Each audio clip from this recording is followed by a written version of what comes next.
ಎಲ್ಲರಿಗೂ ನಮಸ್ಕಾರ. ನಾನು ಸೌಮ್ಯ ರಾಮಕೃಷ್ಣ.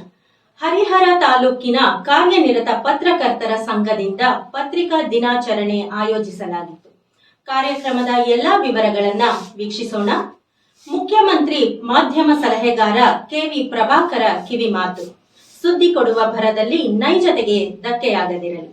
ಯುವ ಪತ್ರಕರ್ತರಿಗೆ ಅಧ್ಯಯನಶೀಲತೆ ಮುಖ್ಯ. ತಿಳುವಳಿಕೆ, ಕಾಳಜಿ ಇರುವ ಪತ್ರಕರ್ತ ಸಮಾಜವನ್ನು ಎಚ್ಚರಿಸುವ ಕಾರ್ಯ ಮಾಡಬಲ್ಲ ಎಂದರು. ತಮ್ಮ ಕರ್ತವ್ಯದೊಂದಿಗೆ ಕುಟುಂಬದ ಬಗ್ಗೆ ಕಾಳಜಿ ವಹಿಸುವುದು ಅವಶ್ಯ ಎಂದು ಹೇಳಿದರು.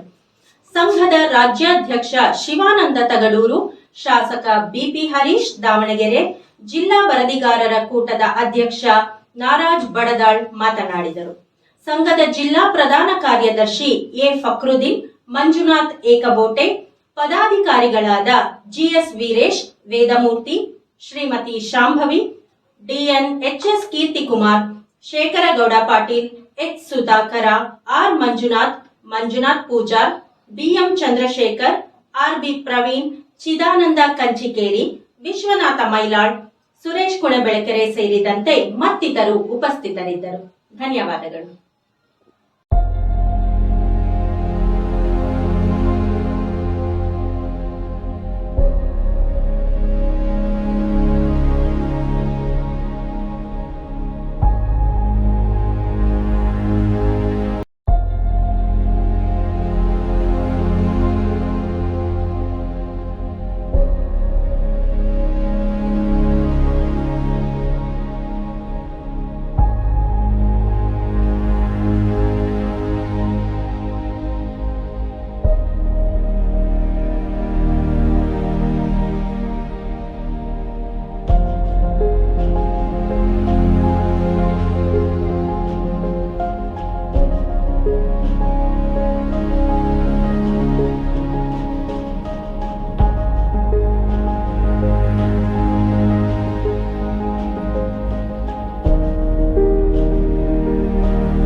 ಕರ್ನಾಟಕ ಕಾರ್ಯನಿರತ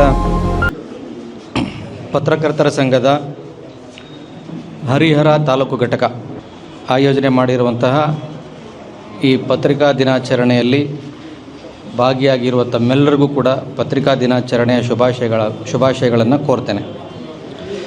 ಈ ವೇದಿಕೆಯ ಮೇಲೆ ಆಸೀನರಾಗಿರುವ ಕ್ಷೇತ್ರದ ಶಾಸಕರಾದಂತಹ ಶ್ರೀಯುತ ಹರೀಶ್ ಅವರೇ, ಮಿತ್ರರು, ಕರ್ನಾಟಕ ರಾಜ್ಯ ಕಾರ್ಯನಿರತ ಪತ್ರಕರ್ತರ ಸಂಘದ ಅಧ್ಯಕ್ಷರಾದಂತಹ ಶಿವಾನಂದ ತಗಡೂರವರೇ,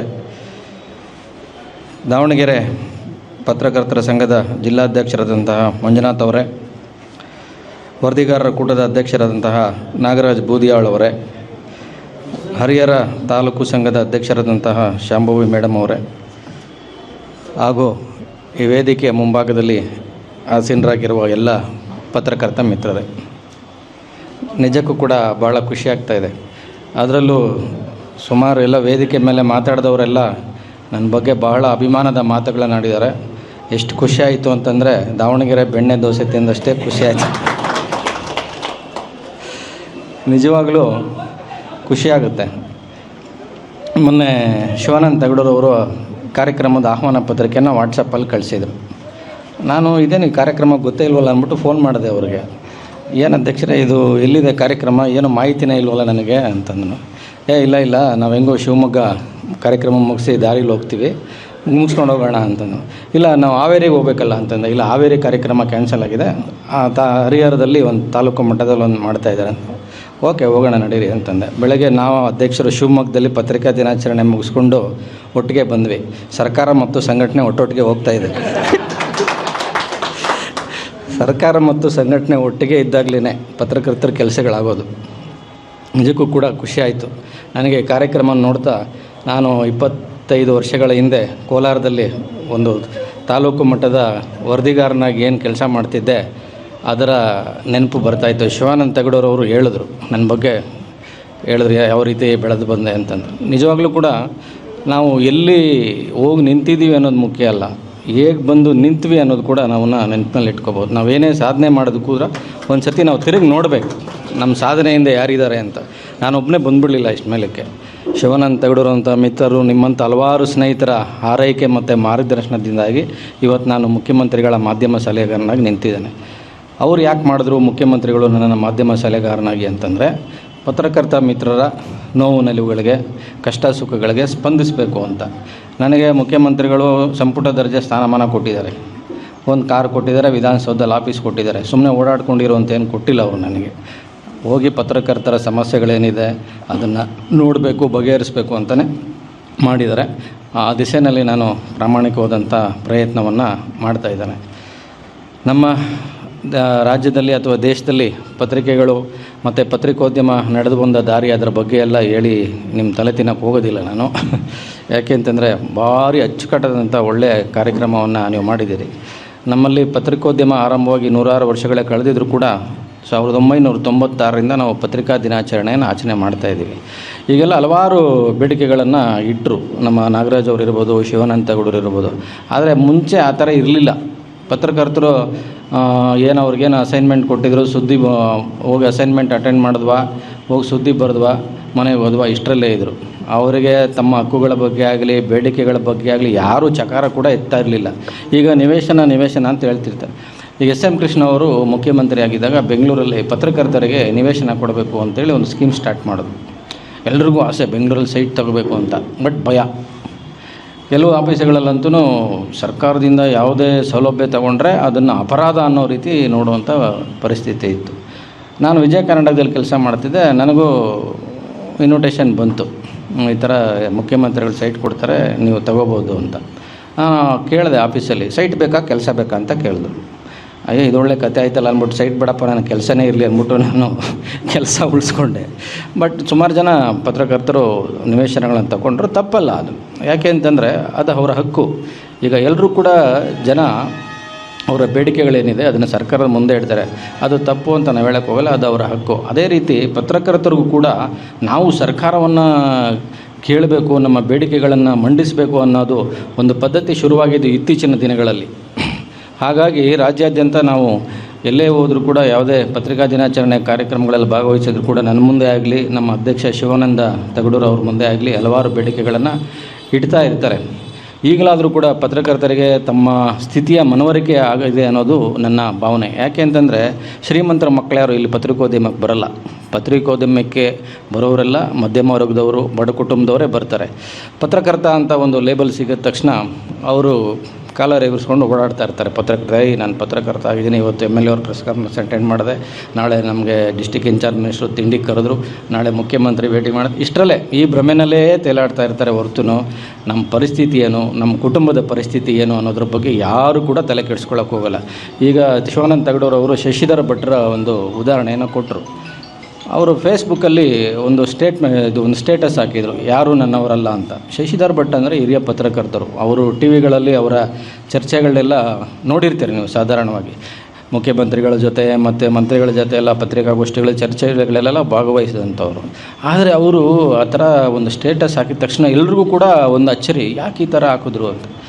ಆಮೇಲೆ ಕೆಲವರು ಶಿವಾನಂದ ತಗಡೂರು ನನಗೆ ಫೋನ್ ಮಾಡಿ ಹೇಳಿದ್ರು, ನೋಡಿ ಅದೇನೋ ಶಶಿಧರ್ ಭಟ್ರದ್ದೇನೋ ಸಮಸ್ಯೆ ಆಗಿದೆ ಅಂತ.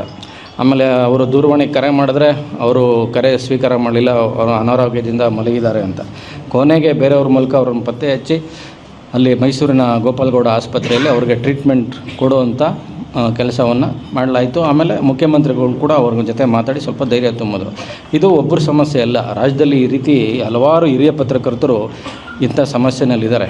ನಾನು ವಿಧಾನಸೌಧದಲ್ಲಿ ವರದಿಗಾರಿಕೆಗೆ ಹೋಗಬೇಕಾಗಿದ್ದಾಗ ಒಬ್ಬ ಸೀನಿಯರ್ ಜರ್ನಲಿಸ್ಟ್ ಒಬ್ಬರು ಇದ್ದರು. ವಯಸ್ಸಾಗಿತ್ತು, ಪಂಚೆ ಕಟ್ಕೊಂಡು ಜುಬ್ಬ ಹಾಕ್ಕೊಂಡು ಬರೋರು. ಅವ್ರು ಏನು ಮಾಡೋರು ಅಂತಂದರೆ ರಿಟೈರ್ಡ್ ಆಗಿದ್ದರು. ಆ ವಿಧಾನಸೌಧ ಆಫೀಸುಗಳಲ್ಲಿ ನ್ಯೂಸ್ ಪೇಪರ್ ಕಲೆಕ್ಟ್ ಮಾಡ್ಕೊಂಡು ಹೋಗೋರು. ನಮಗೆ ಆಶ್ಚರ್ಯ, ಇದು ಯಾಕೆ ದಿನ ಬಂದು ಇವರು ಈ ಥರ ನ್ಯೂಸ್ ಪೇಪರ್ ಕಲೆಕ್ಟ್ ಮಾಡ್ಕೊಂಡು ಹೋಗ್ತಾರೆ ಅಂತ. ಆಮೇಲೆ ಯಾರೋ ಒಬ್ರು ಹೇಳಿದ್ರು, ಇಲ್ಲ ಅವ್ರು ತುಂಬ ಸಂಕಷ್ಟದಲ್ಲಿದ್ದಾರೆ, ಹಾಗಾಗಿ ಇಲ್ಲಿ ಪತ್ರಿಕೆಗಳನ್ನೆಲ್ಲ ತಗೊಂಡೋಗಿ ಮಾರಿ ಅದರಲ್ಲಿ ಜೀವನ ಮಾಡ್ತಾರೆ. ಯಾರವರು ಅಂತ ಹೇಳಿದ್ರು. ಅವರು ಒಂದು ರಾಜ್ಯ ಮಟ್ಟದ ಪತ್ರಿಕೆಯಲ್ಲಿ ಪ್ರಧಾನ ವರದಿಗಾರರಾಗಿದ್ದಂಥವ್ರು ಅಂತ. ನಮಗೆ ಒಂಥರ ಬೇಜಾರಾಯಿತು, ಏನಪ್ಪ ಪತ್ರಕರ್ತರ ಸ್ಥಿತಿ ಈ ಥರನೂ ಇದೆಯಾ?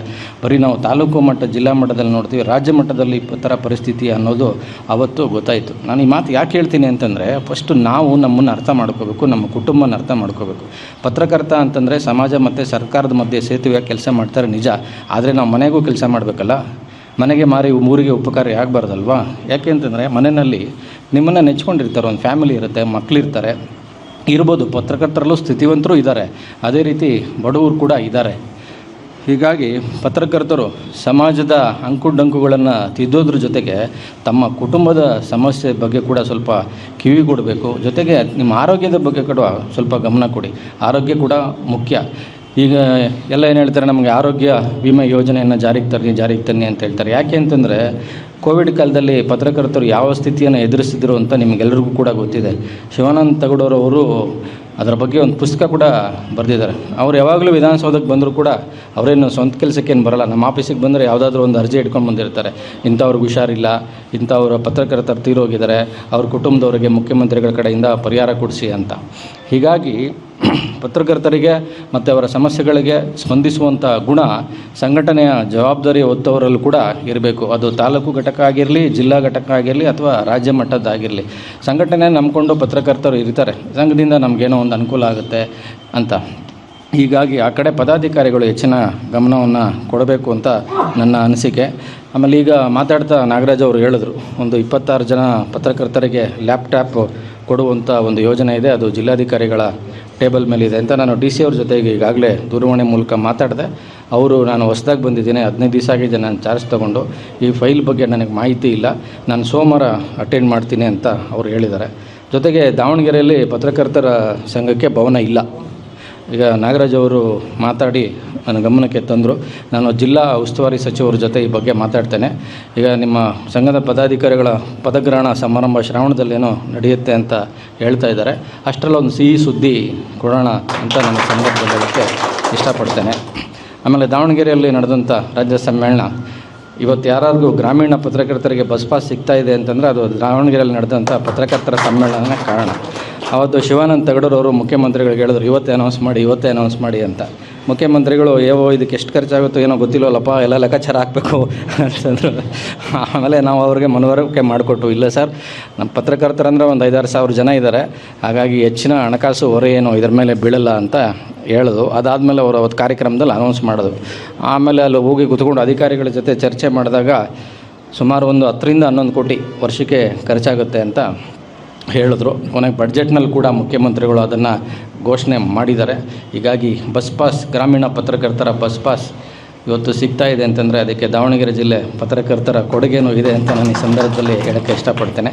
ಈಗ ಯಾವಾಗ ಅಂತ ಅಲ್ಲಿ ಕೇಳ್ತಾ ಇದ್ದಾರೆ. ಈಗ ಒಂದು 2 ಮೀಟಿಂಗ್ ಆಗಿದೆ, ಸಾರಿಗೆ ಇಲಾಖೆ ಅಧಿಕಾರಿಗಳ ಜೊತೆ, ಹಣಕಾಸು ಇಲಾಖೆ ಅಧಿಕಾರಿಗಳ ಜೊತೆ 2 ಮೀಟಿಂಗ್ ಆಗಿದೆ. ಬಸ್ ಪಾಸು ಕೊಟ್ಬಿಡ್ಬೋದು ನಾಳೆನೇ, ಬಟ್ ಯಾರಿಗೆ ಕೊಡಬೇಕು ಅನ್ನೋದು ಒಂದು ಸಮಸ್ಯೆ ಆಗ್ತಾಯಿದೆ. ಈಗ ಹೇಳಿದ್ರಲ್ಲ ವಿಸಿಟಿಂಗ್ ಕಾರ್ಡ್ ಪತ್ರಕರ್ತರು ಅಂತ, ನಮ್ಮಲ್ಲಿ 2 ಇದ್ದಾರೆ, ಕಾರ್ಯನಿರತ, ಕಾರ್ಯಮರತ ಅಂತ. ಹೀಗಾಗಿ ಕಾರ್ಯನಿರತರು ಯಾರು, ಕಾರ್ಯಮರತವ್ರು ಯಾರು? ಯಾಕೆ ಅಂತಂದರೆ ದುರುಪಯೋಗ ಆಗಬಾರ್ದು. ಯಾರು ಜಿನೈನ್ ಇರ್ತಾರೆ, ನಾವು ಯಾವುದೇ ಸೌಲಭ್ಯ ಕೊಟ್ಟರು ಜಿನೈನ್ ಪತ್ರಕರ್ತರಿಗೆ ನಾವು ಕೊಡಬೇಕು. ಈಗ ನೀವು ಜಾಹೀರಾತುಗಳನ್ನು ಕೊಡ್ತೇವೆ ನಾವು ಸರ್ಕಾರದಿಂದ. ಈಗ ನೀವೇ ಒಂದು ಸಮಸ್ಯೆಯಲ್ಲಿ ಸಿಕ್ಕಾಕೊಂಡ್ರಿ 3 ತಿಂಗಳ ಹಿಂದೆ. ಯಾಕೆ ಆ ಥರ ಆಗುತ್ತೆ ಅಂದರೆ, ಯಾರೋ ಒಬ್ಬರು ತಪ್ಪು ಮಾಡ್ತಾರೆ. ಕೆಲವರು ಜಾಹೀರಾತು ಕೊಟ್ಟಿದ್ದ ದಿವಸ ಪೇಪರ್ ಪ್ರಿಂಟ್ ಹಾಕಿ ಮನೆಗೆ ಕೊಟ್ಟೋಗ್ಬಿಡ್ತಾರೆ, ಆಮೇಲೆ ಬರೋದೇ ಇಲ್ಲ. ಆ ಥರದ್ದು ಆಗಬಾರ್ದು ಅಂತ ಅದನ್ನು ಅವರು ಎನ್ಕ್ವೈರಿಗೆ ಆದೇಶ ಮಾಡಿದ್ರು. ಅದರಿಂದ ಎಲ್ಲರೂ ಇಕ್ಕಟ್ಟಿಗೆ ಸಿಕ್ಕಾಕೊಂಡ್ರು. ನೀವೆಲ್ಲ ನಮ್ಮ ಆಫೀಸಿಗೆ ಬಂದ್ರಿ, ಅದೇನೋ ಸಮಸ್ಯೆ ಒಂದೇ ದಿನದಲ್ಲಿ ಇತ್ಯರ್ಥ ಆಗಿ ನೀವೆಲ್ಲ ನಿರಳ ಆಗುವಂಥ ಪರಿಸ್ಥಿತಿ ಬಂತು. ಆಮೇಲೆ ನಿವೇಶನದ ವಿಚಾರದಲ್ಲಿ ಈಗ ನಮ್ಮ ಶಾಸಕರು ಕೂಡ ಹೇಳಿದ್ದಾರೆ, ಪತ್ರಕರ್ತರಿಗೆ ಒಂದು ರಿಸರ್ವೇಷನ್ ಮಾಡಬೇಕು ಅಂತ. ಹಿಂದಿನ ಸರ್ಕಾರದಲ್ಲಿ 5% ರಿಸರ್ವೇಷನ್ ಅಂತ ಮಾಡಿದ್ದಾರೆ ಸರ್. ಅದನ್ನು ತಾವು ಒಂದು ಸತಿ ಮಾತಾಡಿದ್ರೆ ಮುಖ್ಯಮಂತ್ರಿಗಳ ಜೊತೆ ಮಾತಾಡಿ ಇದು ಮಾಡ್ಬೋದು ಅಂತ. ಆಮೇಲೆ ನಮ್ಮ ಕಾಂಗ್ರೆಸ್ ಮುಖಂಡರಾದಂಥ ಶ್ರೀನಿವಾಸ್ ಅವರು ಈಗ ತಾನೇ ಹೇಳ್ತಿದ್ರು, ಈಗ ಸರ್ಕಾರ ವಿವಿಧ ಸಂಸ್ಥೆಗಳಿಗೆ ನಾಮಿನೇಷನ್ ಮಾಡ್ತಿದೆ, ಅದರಲ್ಲಿ ಪತ್ರಕರ್ತರಿಗೂ 1 ಕೋಟಿ ಕೊಡ್ತೀವಿ ಅಂತ ಹೇಳಿದ್ದಾರೆ. ಅದನ್ನು ಕೂಡ, ಆ ಸೌಲಭ್ಯವನ್ನು ಕೂಡ ನೀವು ಸದುಪಯೋಗ ಪಡಿಸ್ಕೊಳ್ಬೇಕು ಅಂತ ನಾನು ಈ ಸಂದರ್ಭದಲ್ಲಿ ಹೇಳ್ತೇನೆ. ಇನ್ನೇನು ಹೆಚ್ಚಿನ ವಿಚಾರಗಳೇನಿಲ್ಲ. ಕ್ರಮಕ್ಕೆ ನಾನು ಬರದಿದ್ದರೆ ಮಿಸ್ ಮಾಡ್ಕೊಬಿಡ್ತಾ ಇದ್ದೆ, ಒಳ್ಳೆಯ ಕಾರ್ಯಕ್ರಮ ಇದೆ ಅಂತ. ತಾಲೂಕು ಮಟ್ಟದ ಕಾರ್ಯಕ್ರಮ ಆದರೂ ತುಂಬ ಅಚ್ಚುಕಟ್ಟಾಗಿ ಕಾರ್ಯಕ್ರಮವನ್ನು ಮಾಡಿದ್ದೀರಿ. ಆಮೇಲೆ ಇನ್ನೇನು ಪತ್ರಿಕೋದ್ಯಮದ ಬಗ್ಗೆ, ಪತ್ರಕರ್ತರ ಬಗ್ಗೆ ಏನು ಹೆಚ್ಚಿನದಾಗಿ ಹೇಳಬೇಕಾಗಿಲ್ಲ. ಈಗೆಲ್ಲ ಪ್ರಿಂಟ್ ಮೀಡಿಯಾ, ಎಲೆಕ್ಟ್ರಾನಿಕ್ ಮೀಡಿಯಾ ಜೊತೆಗೆ ಈಗ ಸೋಷಿಯಲ್ ಮೀಡಿಯಾ ಬಂದಿದೆ. ಸೋಷಿಯಲ್ ಮೀಡಿಯಾ ಜೊತೆಗೆ ಆರ್ಟಿಫಿಷಿಯಲ್ ಇಂಟೆಲಿಜೆನ್ಸಿ ಕೂಡ ಬಂದಿದೆ. ಈಗ ಈ ಕಡ್ಡಿ ನೋಡ್ತಾ ಇದ್ದೆ ನಾನು, ಇದರಲ್ಲಿ ಕ್ಯಾಮ್ರಾ ಎಲ್ಲಿದೆ ಅಂತ ಹುಡುಕ್ತಾ ಇದ್ದೆ. ಈ ಥರ ಕಡ್ಡಿ ಸಿಕ್ಸ್ಕೊಂಡು ಎಲ್ಲ ಚಾನಲ್ ಅಂತ ಹೇಳ್ಕೊಂಡು 106 ಜನ, ಅಂದರೆ ಇವರು ಅಂತಲ್ಲ, ಚಾನಲ್, ಯಾವ ಚಾನಲ್ ಅಂದರೆ A4, A5, A6 ಈ ಥರ ಚಾನಲ್ ಅಂತ ಬರ್ತಾರೆ. ಚೆನ್ನಾಗಿ ಮಾಡ್ತಾರೆ. ಇದರಿಂದ ಒಂದು ಅನುಕೂಲ ಏನು ಅಂತಂದರೆ, ಈಗ ಮುಂಚೆ ಎಲ್ಲ ಸೋಷಿಯಲ್ ಮೀಡಿಯಾ ಬರೋಕ್ಕೆ ಮುಂಚೆ ಒಬ್ಬ ಯಾರೇ ಆಗಿರ್ಬೋದು, MLA ಆಗಿರ್ಬೋದು, ಮಂತ್ರಿ ಆಗಿರ್ಬೋದು, ನನ್ನ ನ್ಯೂಸು ಟಿ.ವಿನಲ್ಲಿ ಬರಬೇಕು, ಪೇಪರಲ್ಲಿ ಬರಬೇಕು ಅಂತ ಕಾಯೋರು. ಈಗ ಆ ಥರ ಏನಿಲ್ಲ. ಈಗ ಅವರೆಲ್ಲ PRO ಇಟ್ಕೊಂಡಿರ್ತಾರೆ, ಎಲ್ಲ ಸೋಷಿಯಲ್ ಮೀಡಿಯಾಗೆ ಹಾಕ್ಬಿಡ್ತಾರೆ. ಆಮೇಲೆ ಎಲ್ಲರೂ ಈಗ ಅವ್ರವ್ರದೇ ಒಂದು ಚಾನಲ್ ಮಾಡ್ಕೊಂಬಿಟ್ಟವ್ರೆ. ಈಗ ಯಾರು ಪೇಪರಲ್ಲಿ ಬರಲಿ, ಟಿ.ವಿನಲ್ಲಿ ಬರಲಿ ಅಂತ ಏನು ಕಾಯೋಕ್ಕೆ ಹೋಗಲ್ಲ. ಆದರೆ ಒಂದೇನಂತಂದರೆ, ನಾವು ಸುದ್ದಿ ಮಾಡೋವಾಗ ಸ್ವಲ್ಪ ಯೋಚನೆ ಮಾಡಿ, ಚಿಂತನೆ ಮಾಡಿ ಮಾಡಬೇಕು. ಯಾಕೆ ಅಂತಂದರೆ ಈಗೆಲ್ಲ ಫೇಕ್ ನ್ಯೂಸ್ ಫ್ಯಾಕ್ಟ್ರಿ ಸ್ಟಾರ್ಟ್ ಆಗಿಬಿಟ್ಟಿದೆ. ಎಲ್ಲ ಸುಳ್ಳು ಸುದ್ದಿ. ಆಮೇಲೆ ಅದೇನು ನಿಜನೋ ಸುಳ್ಳ ಏನು ಕೇಳೋಕ್ಕೂ ಹೋಗಲ್ಲ, ವಿಚಾರಿಸೋಕ್ಕೂ ಹೋಗಲ್ಲ. ಹೌದು. ಅದಕ್ಕೇ ಇವತ್ತು ಪತ್ರಿಕೆಗಳು ಈಗ ಅದಕ್ಕೂ ಪತ್ರಿಕೆಗಳು ಸರ್ಕ್ಯುಲೇಷನ್ ಯಾಕೆ ಇನ್ನೂ ಡೌನ್ ಆಗಿಲ್ಲ ಅಂತಂದರೆ ಅದಕ್ಕೇ. ನೀವು ಇವಾಗ ನ್ಯೂಸ್ ಹೆಂಗಾಗಿದೆ ಅಂತಂದರೆ, ಮುಂಚೆ ನಾಳೆ ಬೆಳಿಗ್ಗೆವರೆಗೂ ಕಾಯಬೇಕಾಗಿತ್ತು ನ್ಯೂಸು. ಈಗ ಹಂಗೇನಿಲ್ಲ, ಮೊಬೈಲಲ್ಲಿ ಟಕ್ ಅಂತ ಹೊಡೆದ್ರೆ ಅವತ್ತಿನ ಅಲ್ಲೇ ಅಲ್ಲೇ ಬಹುಮಾನ ಅಂತಾರೆ, ಅವತ್ತಿನ ನ್ಯೂಸ್ ಎಲ್ಲ ಸಿಗ್ಬಿಡುತ್ತೆ. ನೀವು ಎಷ್ಟೇ TV ನೋಡಿದ್ರು, ಎಷ್ಟೇ ಚಾನಲ್ ನೋಡಿದ್ರು, ಎಷ್ಟೇ ಮೊಬೈಲಲ್ಲಿ ನೋಡಿದ್ರು ಕೂಡ ನಾಳೆ ಬೆಳಗ್ಗೆ ನೀವು ಒಂದು ಅರ್ಧ ಕಪ್ ಕಾಫಿ ಹಿಡ್ಕೊಂಡು ಪತ್ರಿಕೆನಲ್ಲಿ ಪೇಪರ್ ಹಿಡ್ಕೊಂಡು ಓದಿದ್ರೇ ಅದೇ ಸಮಾಧಾನ. ಯಾಕೆ ಅಂತಂದರೆ ಅಷ್ಟರ ಮಟ್ಟಿಗೆ ಮುದ್ರಣ ಮಾಧ್ಯಮ ಇನ್ನೂ ಕೂಡ ವಿಶ್ವಾಸವನ್ನು ಉಳಿಸ್ಕೊಂಡಿದೆ. ಹೀಗಾಗಿ ವಿಶ್ವಾಸಾರ್ಹತೆ ಯಾಕೆ ಮುಖ್ಯ ಅಂತಂದರೆ, ಓದುಗರು ನಮ್ಮ ದೊರೆಗಳು, ಅವ್ರಿಗೆ ಏನು ಕೊಡಬೇಕು ಅದನ್ನು ನಾವು ಯೋಚನೆ ಮಾಡಬೇಕು. ನಮಗೆ ಅನಿಸಿದ್ದನ್ನು ಅವ್ರು ಕೊಡೋದಲ್ಲ. ಓದುಗರು ನಮ್ಮಿಂದ ಏನು ಎಕ್ಸ್ಪೆಕ್ಟ್ ಮಾಡ್ತಾರೆ. ಈಗ ನಾವು ಹೇಳಿದ್ವಲ್ಲ, ಈಗ ನಾವು ಬಡವ್ರ ಮಕ್ಕಳು, ಮಧ್ಯಮದವ್ರ ಮಕ್ಕಳು ಎಲ್ಲರೂ ಪತ್ರಿಕೆಗಳಿಗೆ, ಮೀಡಿಯಾಗಳಲ್ಲಿ ಕೆಲಸ ಮಾಡ್ತಾರೆ. ಆದರೆ ಬಂದಮೇಲೆ ಏನು ಮಾಡ್ತೀವಿ ನಾವು? ಬರೀ ಶ್ರೀಮಂತರ ಪರ, ಕಾರ್ಪೊರೇಟ್ ಕಂಪ್ನಿಗಳ ಪರ ನಾವು ಆಲೋಚನೆ ಮಾಡ್ತೀವಿ. ಉದಾಹರಣೆಗೆ, ಯಾರೋ ಅಂಬಾನಿ ಮಗ ಮದುವೆ ಆದ 5,000 ಕೋಟಿ ಖರ್ಚಾಯಿತು ಅಂತ ಇಡೀ ದಿವಸ ಸುದ್ದಿ ಓಡಿಸೋದು. ಮದುವೆ ಹೆಣ್ಮಗಳು ಸೀರೆ ಎಷ್ಟು, ಅವ್ರು ಹಾಕಿರೋ ಬಟ್ಟೆ ಬೆಲೆ ರೇಟ್ ಎಷ್ಟು, ಅದು ಕಟ್ಕೊಂಡು ಯಾರಿಗೇನಾಗಬೇಕಾಗಿದೆ? ಇನ್ನು ಯಾರೋ ಒಬ್ಬ ನಾಯಿಗೆ 5 ಕೋಟಿ ರೂಪಾಯಿದು ಚಿನ್ನದ ಸರ ಹಾಕಿದ್ನಂತೆ, ಅದರಿಂದ ಏನು ಲಾಭ? ನಾಯಿಗೂ ಲಾಭ ಇಲ್ಲ, ಓನರ್ಗೂ ಲಾಭ ಇಲ್ಲ. ಈ ಥರ ನಾವು ಜನಗಳಿಗೆ ಏನು ಕೊಡಬೇಕು ಅದನ್ನು ತೀರ್ಮಾನ ಮಾಡಿ. ಅದು ಬಿಟ್ಟು ಯಾರೋ ಒಬ್ಬ ಸೆಲೆಬ್ರಿಟಿ ಅರೆಸ್ಟ್ ಆದನಂತೆ, ಅವನು ಬೆಳಗ್ಗೆ ಎದ್ದು ಜೈಲಲ್ಲಿ ಅದೇನೋ ಭಜನೆ ಮಾಡಿದ್ನಂತೆ, ಉಪ್ಪಿಟ್ಟು 100 ದಿನ ಅವನು ಜೈಲಿಗೆ ಹೋದವನು ಬೆಳಗ್ಗೆ ಎದ್ದು ಉಪ್ಪಿಟ್ಟು ತಿಂದ, ಕೇಸರಿಬಾತ್ ತಿಂದ, ಅವನು ಯಾರ ಜೊತೆನೂ ಮಾತಾಡಲಿಲ್ಲಂತೆ, ಮೌನ ವಹಿಸ್ಬಿಟ್ನಂತೆ, ಅದೇನೋ ಭಜನೆ ಮಾಡಿದ್ನಂತೆ. ಇದೆಲ್ಲ ಇದರಿಂದ ಯಾರಿಗೂ ಏನು ಸಮಾಜಕ್ಕಂತೂ ಏನೂ ಪ್ರಯೋಜನ ಇಲ್ಲ. ಮುಂಚೆ ಎಲ್ಲ ಪತ್ರಿಕೋದ್ಯಮ ಅಂದರೆ ಅಭಿವೃದ್ಧಿಗೆ ಸಂಬಂಧಪಟ್ಟಂತೆ ಇತ್ತು, ಅಭಿವೃದ್ಧಿ ಪತ್ರಿಕೋದ್ಯಮ ಅಂತ ಇತ್ತು. ಅದಾದಮೇಲೆ ತನಿಖಾ ಪತ್ರಿಕೋದ್ಯಮ ಅಂತ ಅದು ಬಂತು. ಈಗ ಅಭಿವೃದ್ಧಿ ಪತ್ರಿಕೋದ್ಯಮನೂ ಇಲ್ಲ, ತನಿಖಾ ಪತ್ರಿಕೋದ್ಯಮನೂ ಇಲ್ಲ. ಈಗೇನಿದ್ರು ಎಲ್ಲ ಕಮರ್ಷಿಯಲ್. ಈಗೆಲ್ಲ ನಮ್ಮ ಪತ್ರಕರ್ತರ ಜುಟ್ಟು ಜನಿವಾರ ಇರೋದೆಲ್ಲ ಅಡ್ವರ್ಟೈಸ್ಮೆಂಟ್ನವ್ರ ಕೈನಲ್ಲಿ ಈಗ. ಹಾಗಾಗಿ ಜನಗಳಿಗೆ ಏನು ಕೊಡಬೇಕು ಅದನ್ನು ನಾವು ಕೊಡ್ತಾ ಇಲ್ಲ. ಈಗ ಬರೀ ಮನೋರಂಜನೆಗೆ ಸೀಮಿತ ಆಗಿಬಿಟ್ಟಿದ್ದೀವಿ ನಾವೆಲ್ಲ. ಮನೋರಂಜನೆ ರೂಪದಲ್ಲಿ ಸುದ್ದಿಗಳನ್ನು ಕೊಡೋದು. ಯಾವ ಸೆಲೆಬ್ರಿಟಿಗಳಿಗೆ ಏನಾದರೂ ಅನ್ಯಾಯ ಆಯಿತು ಅಂದರೆ ಅದೇ ದೊಡ್ಡ ಸುದ್ದಿ, ಸೆಲೆಬ್ರಿಟಿ ಏನಾದರೂ ಹೆಚ್ಚು ಕಮ್ಮಿ ಮಾಡ್ತಾ ಅಂತಂದರೆ ಅದೇ ಸುದ್ದಿ. ಜನಸಾಮಾನ್ಯರ ವಿಚಾರ ಸುದ್ದಿಗಳು ಆಗೋದೇ ಇಲ್ಲ. ಹೀಗಾಗಿ ಈ ಥರ ಮಾಡ್ಕೊಳ್ತಾ ಹೋದರೆ ಮುಂದಿನ ದಿನಗಳಲ್ಲಿ ಪತ್ರಿಕೋದ್ಯಮದ ಬಗ್ಗೆ ಕೂಡ ವಿಶ್ವಾಸ ಕಡಿಮೆ ಆಗ್ತಾ ಹೋಗ್ತದೆ. ಜೊತೆಗೆ ಈಗ ವಾಟ್ಸಪ್ ಬೇರೆ ಬಂದುಬಿಟ್ಟಿದೆ. ಎಲ್ಲ ವಾಟ್ಸಪ್ ಯೂನಿವರ್ಸಿಟಿಗಳಿಗೆ ನಾವೆಲ್ಲ ಚಂದಾದಾರರಾಗ್ಬಿಟ್ಟಿದ್ದೀವಿ. ಬೆಳಗ್ಗೆ ಎದ್ದರೆ ವಾಟ್ಸಪ್ಪು, ಇಡೀ ದಿನ ವಾಟ್ಸಪ್ಪಲ್ಲೇ ನಮ್ಮ ತಲೆ ಓಡ್ತಾ ಇರುತ್ತೆ.